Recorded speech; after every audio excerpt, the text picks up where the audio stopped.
Assalamualaikum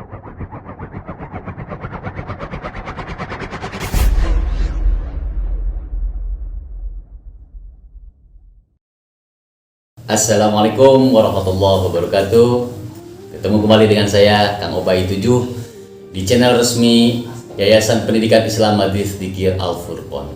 Sahabat akhirat dimanapun berada, dalam sesi kali ini saya mencoba ingin mengajak atau mengingatkan kepada kita salah satu amalan akhir zaman, karena kita ditakdirkan oleh Allah menjadi penghuni akhir zaman. Ada 3 poin atau 3 amalan yang harus kita lakukan, jangan sampai ditinggalkan, bahkan harus ditingkatkan. Yang pertama, perbanyaklah istighfar. Ya, kita semua ini adalah pendosa, cuman berbeda-beda dosanya, dan dengan kasih sayang Allah, Allah tutupi dosa kita. Maka dari itu, jangan pernah kita menceritakan dosa kita, kesalahan kita kepada orang lain. Jadi cukup diri kita dan Allah. Ya, karena Allah telah menutupi aib kita. Nah, perbanyaklah istighfar. Dengan istighfar, Allah berjanji lewat Rasulnya. Yang pertama, Allah hapus kesalahan kita. Yang kedua, Allah tutup aib kita. Yang ketiga, dengan memperbanyak istighfar, Allah bentengi kalbu kita agar tidak terkena virus-virus yang disebarkan oleh syaitan yang akan menjadi kotoran-kotoran hati. Kemudian yang keempat, janji jaminan Allah apa? Bagi ahli istighfar, Allah berikan solusi dari setiap masalah yang dia hadapi, dari arah yang tidak disangka-sangka. Selalu ada jalan keluar. Dan yang kelima, dengan memperbanyak istighfar, Allah berikan rizki dari arah yang tidak disangka-sangka. Itulah dahsyatnya istighfar. Ya, maka baginda Rasulullah SAW dalam salah satu hadis disebutkan bahwa beliau tidak pernah kurang dalam sehari semalam beristighfar 100 kali. Nah, apa yang Rasulullah lakukan bukan berarti Rasul melakukan dosa, tapi beliau mengajarkan umatnya untuk memperbanyak istighfar.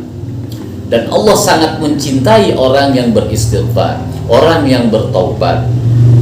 Allah sangat gembira dengan orang-orang yang mau kembali kepadanya, melebihi kegembiraan seseorang yang kehilangan untanya di tengah padang pasir, di mana semua perbekalannya ada pada onta tersebut, kemudian ditemukan kembali. Nah, yang pertama istighfar. Yang kedua, amalan di akhir zaman ini adalah memperbanyak sholawat, memperbaiki hubungan kita, ruh kita dengan Rasulullah SAW. Kita jalankan sunnah-sunnahnya sebatas kemampuan kita. Hati-hati, jangan menyepelekan sunnah, karena di dalam sunnah ada rahasia. Amalkan sunnah Rasul dalam kehidupan sehari-hari yang kita anggap ringan, bukan berarti meremehkan amal tersebut.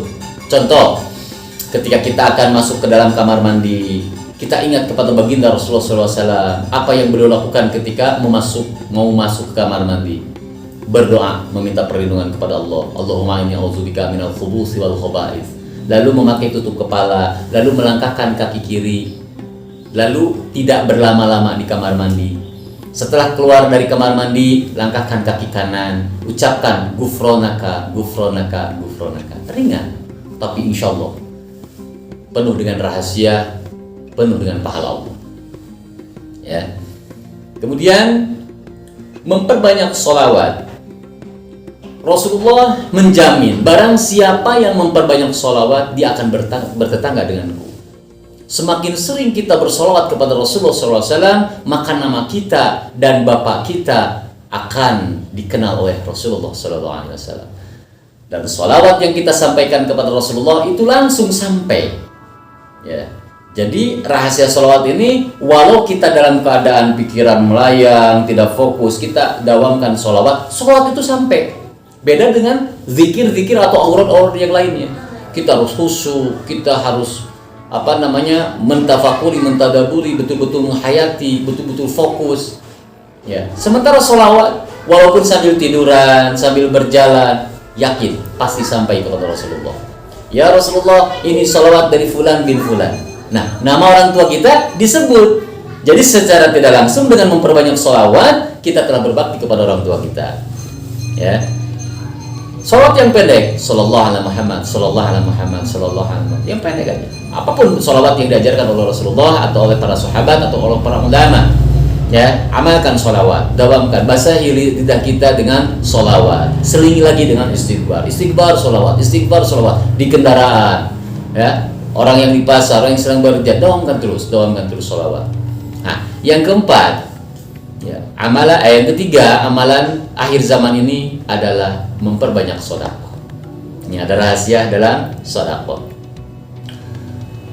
Mayit itu lebih memilih sedekah. Ya.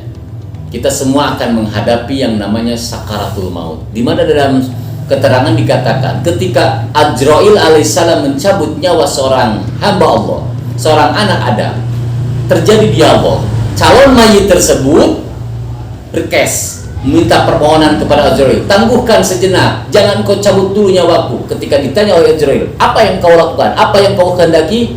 Izinkan aku untuk bersedekah, izinkan aku untuk bersedekah. Dia tidak meminta, tolong tunggukan kematianku, aku ingin berangkat haji, aku ingin berangkat umroh. Tidak seperti itu.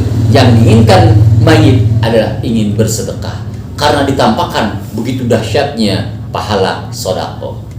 Apalagi sedekah di subuh atau pagi hari, itu sangat dahsyat. Maka awali hari kita dengan sedekah, isi hari-hari kita dengan amal soleh, dan tutup akhir kita yaitu sebelum tidur dengan muhasabah diri, memperbanyak istighfar. Kita muhasabah apa yang telah kita lakukan seharian penuh. Kalau memang ada dalam ketaatan di jalan yang ridha Allah, bersyukurlah kepada Allah dan meminta diistiqomahkan. Kalau ternyata hari ini kita melakukan kemaksiatan, mohon ampunlah kepada Allah. Lakukan itu sebelum tidur. Ya. Dan sedekah ini bukan hanya kepada manusia. Kita bisa melakukan di pagi hari. Misalkan kita ambil 1 sendok gula, ya, kita tabur di halaman rumah kita. Kita niatkan bersedekah untuk para semut, karena semut pun makhluk Allah. Ya. Nah, atau kita siapkan 1 mangkuk, ya, 1 air dalam mangkuk, kita simpan di luar, kita niatkan untuk sedekah barangkali ada kucing yang kehausan. Ya, makhluk-makhluk Allah yang lain. Jangan sepelekan amal kecil. Ya. Karena kita tidak pernah tahu amal mana yang diridhoi oleh Allah. Ketika amal itu terlihat kecil, tapi kalau mendapat ridho Allah, Masya Allah, itu sangat luar biasa. Maka teruslah beramal sebagai bekal kita di negeri akhirat. Bisa jadi ketika kita di kamar mandi, kita menyelamatkan seekor semut di dalam bak dengan penuh kasih sayang, khawatir semut itu tenggelam, lalu kita taruh di dinding atau kita selamatkan. Bisa jadi itu yang menyebabkan kita masuk ke dalam surganya Allah.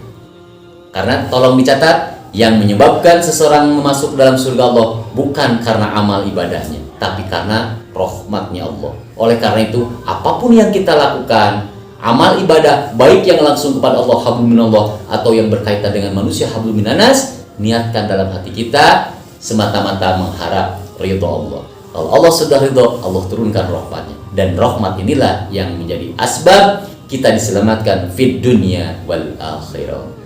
Ya, jadi yang pertama tadi perbanyak istighfar, yang kedua perbanyak sholawat, dan yang ketiga adalah bersedekah.